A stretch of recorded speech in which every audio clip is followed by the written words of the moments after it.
Okay, ji. Assalamu alaikum everyone. Bismillahirrahmanirrahim. So today we will discuss one of the compulsory subject of CSS, which is General Science and Ability, 100 marks. Again, so if you want to score well in General Science and Ability, you should definitely watch this video. Okay, so let's start. Its part 1 is General Science and it's of 60 marks.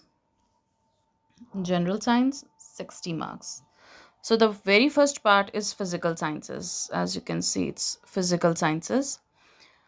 Physical sciences में आप लोगों से क्या क्या पूछा जा सकता है? They have also given bold statements में उन्होंने आपको बता दिया है. First is constituents and structure.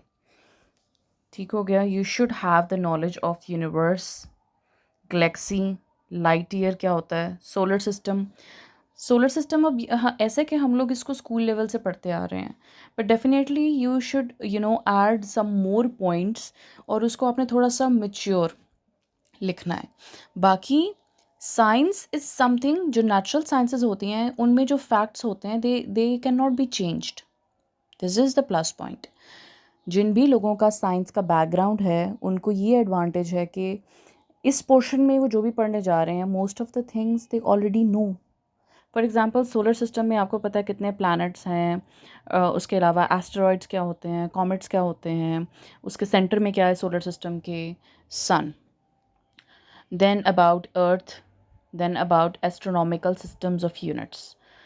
Astronomical systems of units में अगेन के लाइट ईयर का यूनिट एंड फोर्स का unit and this type of system. So basic physics हम सब ने 9th-10th तक, इवन कुछ लोगों ने सेकेंड ईयर तक पढ़ी होती है. ये सब चीज़ें हम उसमें पढ़ चुके होते हैं.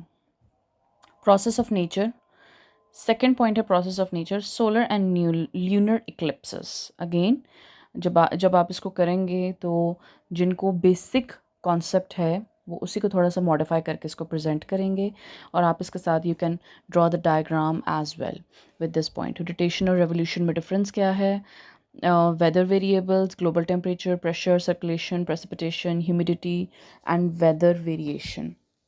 Then natural hazards and disasters, earthquake, volcano, tsunami, tornado, drought, wildfire, urban fire. Energy resources, renewable, non-renewable. Again उसी को फिर आगे से मज़ीद renewable और non-renewable को उन्होंने elaborate किया हुआ है further.